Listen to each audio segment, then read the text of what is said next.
ابن عباس رضی اللہ تعالی عنہ سے روایت کرتے ہیں، ابن عباس نے فرمایا کہ نبی کریم صلی اللہ علیہ وآلہ وسلم 19 دن ٹھہرے اور قصر کرتے رہے۔ چنانچہ جب ہم بھی سفر کرتے تو 19 دن تک قصر کرتے اور اگر اس سے زیادہ ٹھہرے تو پوری نماز پڑھتے۔ صحیح البخاری حدیث نمبر 1080۔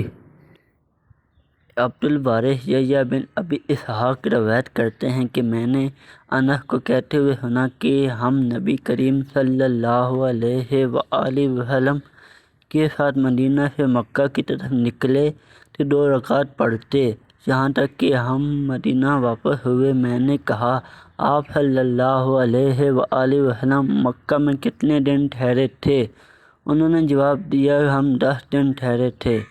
صحیح البخاری حدیث نمبر 1081۔ نبی کریم صلی اللہ علیہ وآلہ وسلم ابوبکر عمر رضی اللہ تعالی عنہ منام میں 2 رکعت یعنی 4 رکعت والی نماز میں قصر پڑھی۔ عثمان رضی اللہ تعالی عنہ کے ساتھ بھی ان کے دور خلافت کے شروع میں 2 رکعت پڑھی تھی، لیکن بعد میں آپ نے پوری پڑھی تھی۔ صحیح البخاری حدیث نمبر 1082۔